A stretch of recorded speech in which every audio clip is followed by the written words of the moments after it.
नमस्कार दोस्तों, आप देख रहे हैं एचवीएस स्टडीज़ और इस वीडियो में आपके लिए 9 मार्च 2023 का करंट अफेयर लेकर आ गए हैं। इसमें हम करंट अफेयर के साथ साथ स्टैटिक जीके और रिलेटेड करंट अफेयर का रिवीजन करते हुए चलेंगे। अगर आप इस चैनल पर पहली बार आए हो तो चैनल को सब्सक्राइब कर लीजिएगा। वीडियो अच्छी लगे तो वीडियो को लाइक कर दीजिएगा और अपने कुछ मित्रों तक शेयर कर दीजिएगा, जिससे कि उनको भी इस वीडियो का बेनिफिट मिल पाए। चलिए स्टार्ट करते हैं लास्ट डे के क्विज से। लास्ट डे का क्विज पूछा गया था आपसे, what is position of India in electoral democracy index 2023। तो चुनावी लोकतंत्र सूचकांक 2023 में भारत की क्या स्थिति थी? आंसर है भारत की 108 रैंक प्राप्त हुई।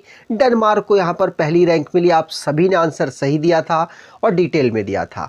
लास्ट में भी आपके लिए क्विज रखा हुआ है, तो उसको सॉल्व करके जरूर जाइएगा। चलिए स्टार्ट करते हैं पहले क्वेश्चन से। लेकिन आपको बता दूं कि इस वीडियो का आप रेगुलर ज़रूर देखिएगा, तभी आपको इस वीडियो का बेनिफिट मिलेगा। आपके एग्ज़ाम तक हमारा मेन मकसद है कि करंट अफेयर को याद करके आपको पहुँचाएँ, जिससे कि आपको करंट अफेयर को करने में प्रॉब्लम ना हो। इसीलिए रिवीजन पार्ट पर यहाँ पर ज़्यादा फोकस किया गया है। आज का पहला क्वेश्चन है, name the winner of BBC Indian para sports women of the year 2023। तो बीबीसी ने Indian para sports women of the year 2022 का खिताब किसको दिया है? कौन इसका विजेता बना है? आंसर होगा ये भवानी पटेल हैं। कौन है? भवानी पटेल। 2020 का जो टोक्यो पैरालंपिक हुआ था, उसमें इन्होंने पहला मेडल भारत को दिलाया था सिल्वर मेडल के रूप में। ये टेबल टेनिस खेलती हैं, ध्यान रखिएगा, पूछा जा सकता है। ये है भवानी पटेल। यहाँ पर बात की जाए भाविना पटेल, माफ़ कीजिएगा, भाविना पटेल। 5 मार्च 2023 को इनका नाम अनाउंस हुआ अवार्ड के लिए, ध्यान रखेंगे। BBC life time achievement award, और भी दूसरी कैटेगरीज में अवार्ड मिले, तो BBC life time achievement award की बात करें तो प्रीतम सिवाच को यह अवार्ड मिला है। और BBC emerging player of the year की बात करें तो बॉक्सर नीतू गंगास को यह अवार्ड मिला है। ये सभी के सभी 2022 और 2021 में जो ओलंपिक हुआ और कॉमनवेल्थ गेम हुआ, उसमें बहुत बेहतरीन परफॉर्मेंस किया, जिसकी वजह से इनको यह अवार्ड मिला है। ठीक, आगे बात करें तो BBC change maker of the year award किसको मिला? तो लवली चौबे, रूपा रानी टिर्की, पिंकी एंड नैनोमी साइकिया को यह अवार्ड मिला है। ध्यान रखिएगा, पूछा जा सकता है BBC change maker of the year award किसको किसको, तो इनका नाम याद रखेंगे, चौबे, रानी टिर्की, पिंकी और सैंकिया को अवार्ड मिला है। अगर स्पेशल ट्रॉफी की बात करें तो 106 ईयर ओल्ड रामबाई और 94 ईयर ओल्ड भागवानी देवी, इन दोनों को अवार्ड मिला है। ध्यान रखेंगे, पूछा जा सकता है। अब जो भी रिसेंटली में अवार्ड से रिलेटेड क्वेश्चंस बने हैं उनको रिवाइज करते हैं। जैसे पहला क्वेश्चन पढ़ लिया। दूसरा, लास्ट डे हमने पढ़ा था कि BBC Indian sports women of the year का खिताब किसको मिला? तो सेकंड टाइम लगातार मीराबाई चानू को यह अवार्ड मिला है, जो कि वेट लिफ्टर है। डी गुकेश, इनको player of the year award से सम्मानित किया गया एशियन चेस फेडरेशन के द्वारा। जम्मू एंड कश्मीर टूरिज्म को बेस्ट एडवेंचर टूरिज्म का अवार्ड मिला। सज्जन जिंदल, जिनको best entrepreneur of the year का अवार्ड 2022 के लिए प्राप्त हुआ। एस राजमौली साहब ने आरआरआर को डायरेक्ट किया था। इस फिल्म को बेस्ट इंटरनेशनल फिल्म का अवार्ड मिला। महेंद्र कुमार मिश्रा, जिनको वर्ल्ड मदर लैंग्वेज अवार्ड से सम्मानित किया गया। ABK प्रसाद, जिनको राजा राम मोहन राय अवार्ड से सम्मान दिया गया। R विष्णु प्रसाद, जिनको साइंटिफिक ऑनर मिला है इंडियन अचीवर्स अवार्ड ईयर 2022 के लिए। नाटू नाटू में RRR है, जिसको जो कि गोल्डन ग्लोब में बेस्ट ओरिजिनल सॉन्ग का दर्जा प्राप्त किया इसने, और MM कीरावनी ने इसको डायरेक्ट किया। आगे बात करें, अगला क्वेश्चन, गुरु डोंगमारा, कौन सा? गुरु Dongmar lake is located in which state, near which union finance minister inaugurated SBI ATM।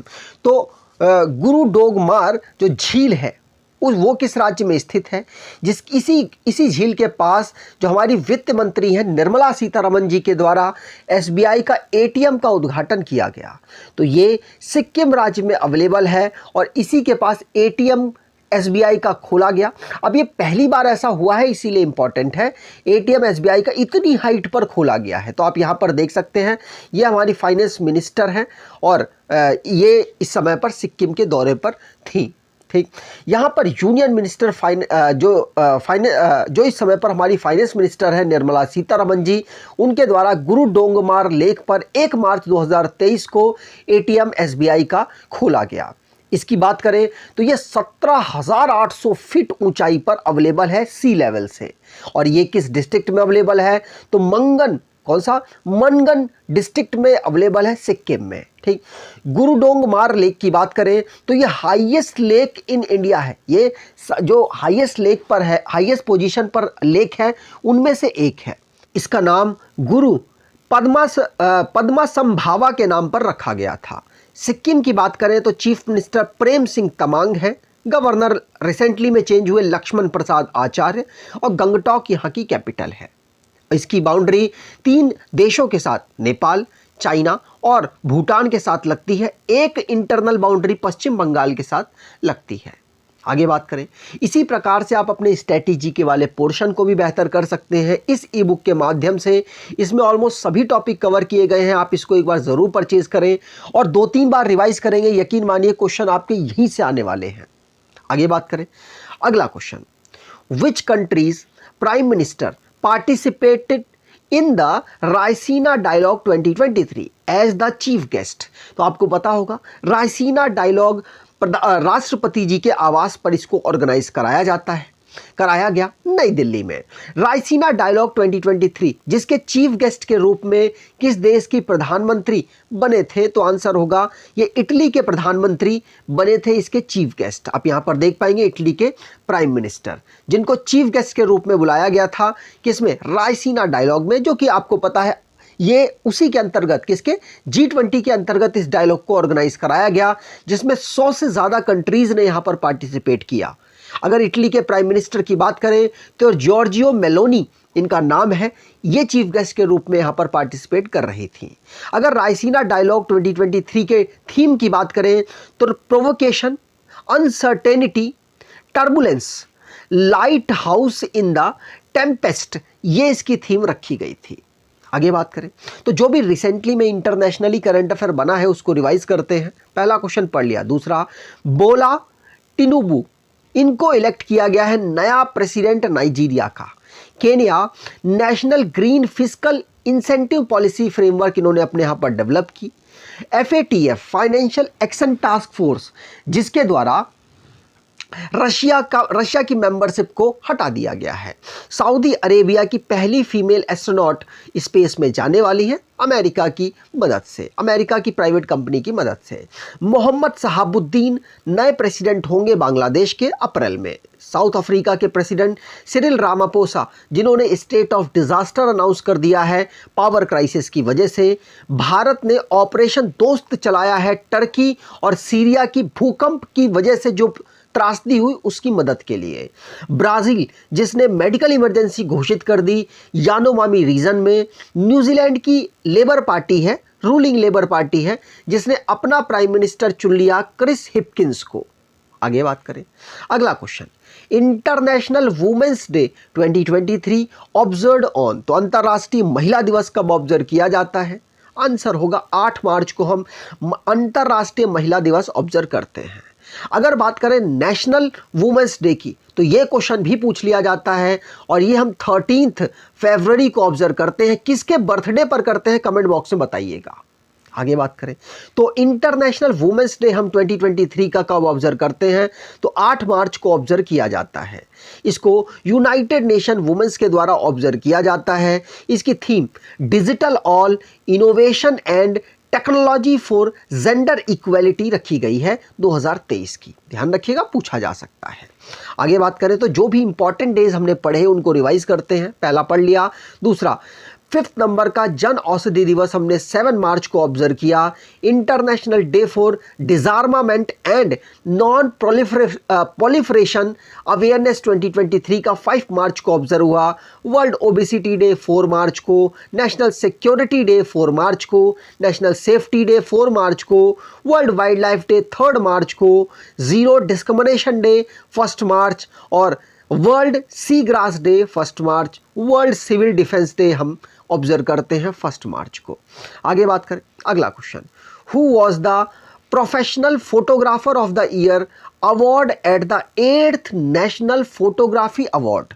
तो 8th नेशनल फोटोग्राफी अवार्ड में professional photographer of the year का खिताब किसको मिला है?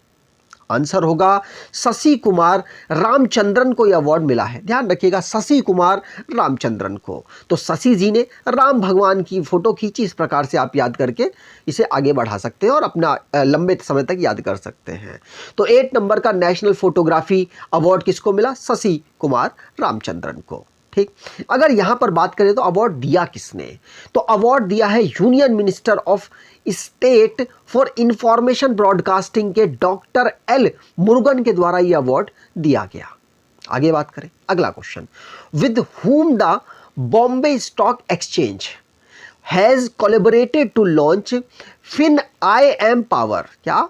फिन आई एम पावर, ये किसके द्वारा बॉम्बे स्टॉक एक्सचेंज और किसके द्वारा कोलैबोरेशन से इसको लॉन्च किया गया?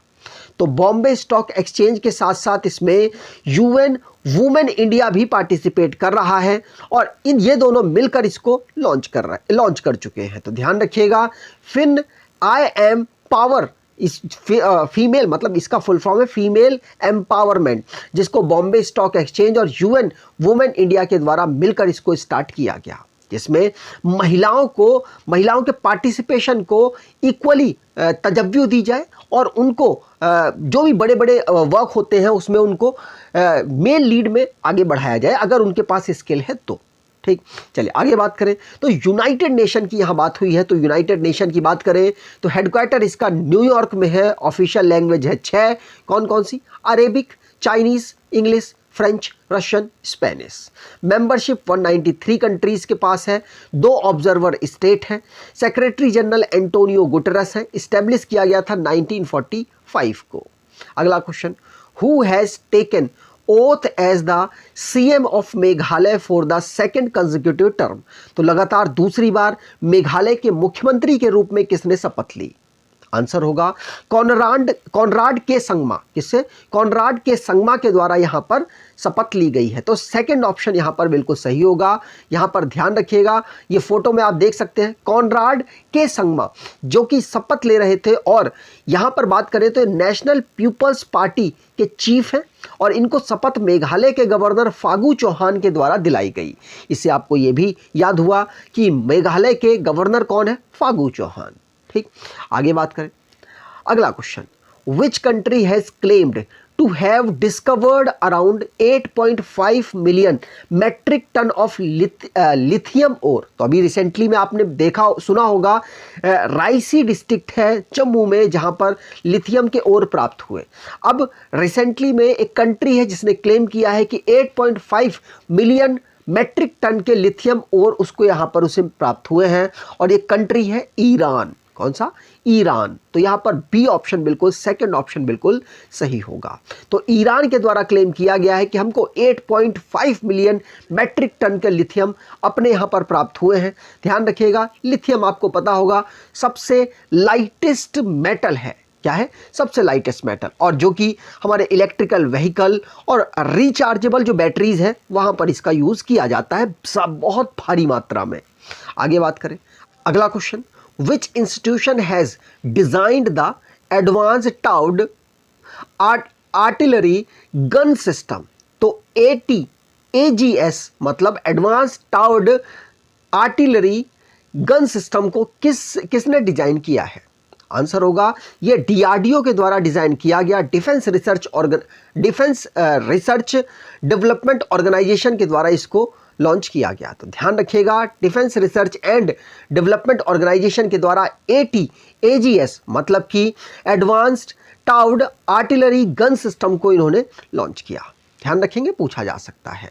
डीआरडीओ की बात कर लेते हैं तो डीआरडीओ की 1958 में इसको फाउंड किया गया, न्यू दिल्ली इसका हेडक्वार्टर है, पूछा जा सकता है। आज के क्विज की बात करें तो which player won BBC Indian sports women of the year for 2022, तो कमेंट बॉक्स में बताइएगा कि बीबीसी के द्वारा Indian sports women of the year award 2022 के लिए किसको दिया गया। और भी जो अवार्ड आपको याद हो बीबीसी से रिलेटेड तो सभी कमेंट बॉक्स में बताइएगा। अगर आपको ये वीडियो अच्छी लगी है तो आपसे अनुरोध करूंगा वीडियो को लाइक कर दीजिएगा, चैनल को सब्सक्राइब कर लीजिएगा और एटलीस्ट अपने कुछ दोस्तों तक वीडियो को शेयर ज़रूर कीजिएगा। धन्यवाद।